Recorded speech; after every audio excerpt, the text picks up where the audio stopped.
Assalamualaikum warahmatullahi wabarakatuh. Perkenalkan, nama saya Tiara Marsanda. Di sini saya akan menjelaskan asuhan keperawatan komunitas mengenai rheumatoid arthritis atau sering juga disebut rematik pada lansia. Baik, boleh disimak dengan kasus di atas. Di sini terdapat RT 2 RW 7. Di Kecamatan Cipendei terdapat 150 penduduk lansia dengan jumlah laki-laki sebanyak 65 jiwa dan perempuannya sebanyak 85 jiwa.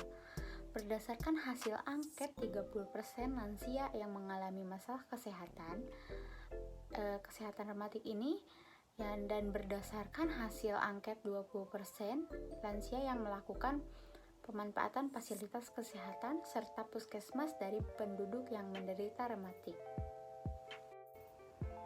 Hal yang pertama kita lakukan pada asuhan keperawatan komunitas ini yaitu ada pengkajian.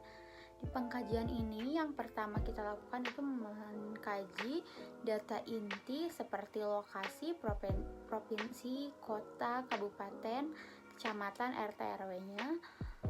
Lalu yang kedua ada demografi. Demografi di sini yaitu di Kecamatan Cipendei RT 2 RW 7 Kabupaten Bandung Barat memiliki jumlah penduduk lansia sebanyak 20 jiwa.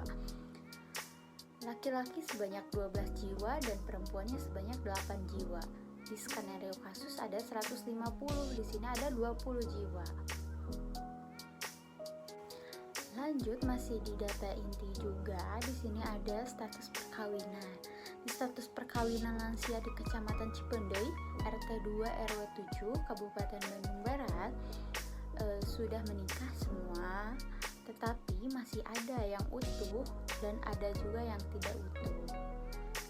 Nah, di nilai D ini ada nilai kepercayaan dan agama.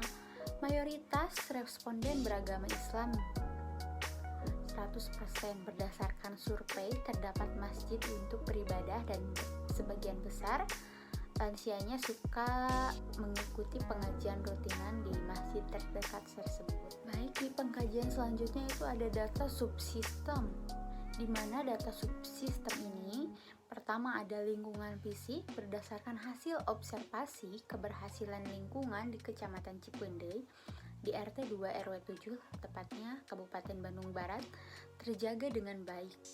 Berdasarkan hasil wawancara dengan kader-kadernya di Kecamatan Cipendei ini jarang mengadakan kegiatan olahraga terhadap lansia.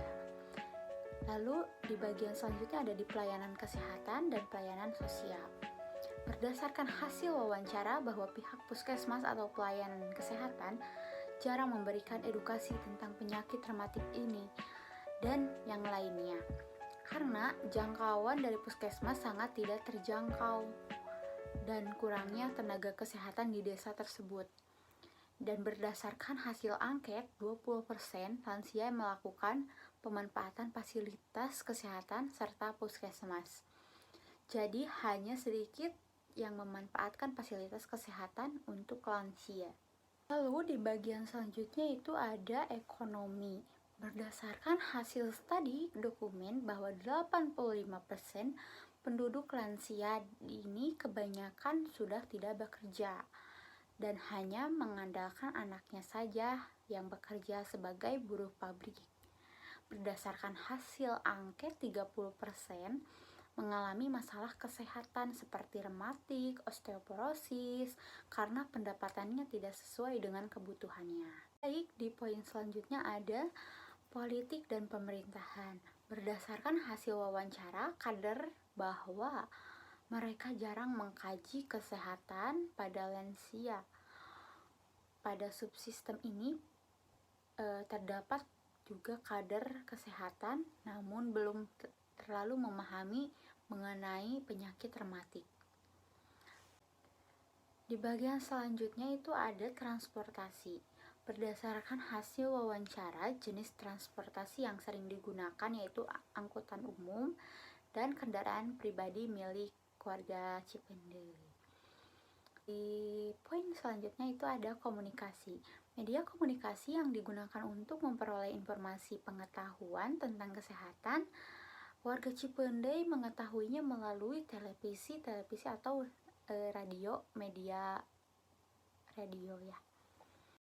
Untuk poin selanjutnya itu ada poin pendidikan, di mana berdasarkan hasil angket 75% tidak paham mengenai penyakit rematik dan akibat yang ditimbulkannya. Berdasarkan hasil wawancara juga, terdapat 20 orang mereka belum pernah mendapatkan penyuluhan terkait rematik ini. Dan pendidikan terakhir adalah lulusan SLTP 8 orang, SLTA 12 orang. Poin selanjutnya ada poin rekreasi. Berdasarkan hasil wawancara, tempat rekreasi yang sering dimanfaatkan lansia adalah pergi ke Masjid Agung untuk bermain dengan cucu-cucunya. Baik, selanjutnya di sini ada analisa data yang berdasarkan hasil studi dokumen bahwa 85% penduduk lansia kebanyakan sudah tidak bekerja dan hanya mengandalkan anaknya yang bekerja sebagai buruh pabrik.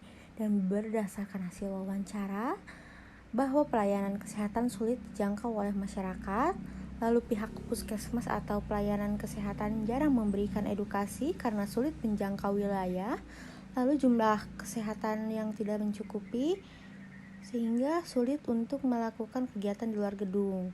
Berdasarkan hasil angket, hanya 20% lansia yang mampu memanfaatkan fasilitas kesehatan puskesmas. Lalu masalah yang muncul pada warga Cipendei ini adalah defisiensi kesehatan komunitas. Berdasarkan hasil wawancara, terdapat kadar kesehatan namun belum terlalu memahami tentang penyakit rematik ini. Dan berdasarkan hasil wawancara kader, bahwa mereka jarang mengkaji kesehatan pada lansia. Berdasarkan hasil angket, 75% lansia tidak paham mengenai penyakit rematik dan akibat yang ditimbulkannya. Berdasarkan hasil wawancara terhadap 20 lansia, mereka belum pernah mendapatkan penyuluhan terkait rematik ini. Dan masalah yang muncul pada warga Cipendei yang kedua ini ada ketidakefektifan pemeliharaan kesehatan. Baik, untuk berdasarkan hasil studi dokumen bahwa 85% penduduk lansia kebanyakan sudah tidak bekerja. Nah, di diagnosa komunitasnya defisiensi kesehatan komunitas Kecamatan Cipendei. Lalu di prevensi primer, kompetensi masyarakat. Di prevensi primer di NIK-nya intervensinya itu ada pengembangan program pencegahan dan penanganan RA, lalu pelatihan kader mengenai deteksi dini penyakit RA, pentingnya hidup produktif saat usia lanjut. Di hasil prevensi sekunder itu ada kontrol terhadap kelompok beresiko. Hasil intervensinya screening kesehatan, kader melakukan screening kesehatan secara rutin.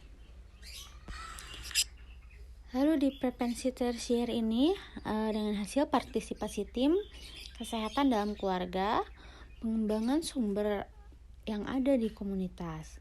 Di intervensinya ada prevensi tersier ini tindak lanjut melalui telepon atau menggunakan grup WhatsApp. Lalu pencatatan insidennya bagaimana? Selanjutnya pemasaran hasil okupasi lansia untuk meningkatkan nilai ekonomi. Lalu melakukan evaluasi keberhasilan toga atau batra. Berdasarkan hasil diagnosa yang kedua itu ada ketidakefektifan pemeliharaan kesehatan di Kecamatan Cipendei ini.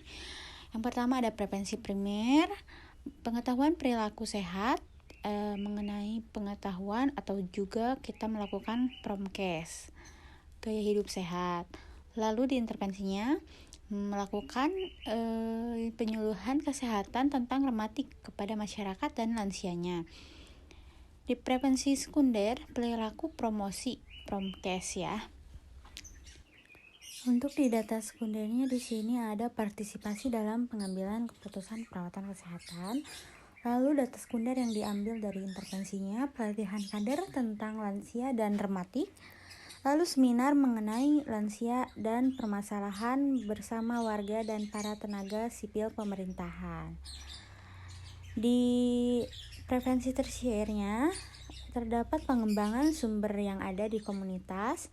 Lalu intervensi di prevensi tersier itu pencatatan insiden, lalu meningkatkan dukungan pemerintahan yang ada di Kecamatan Cipendei itu.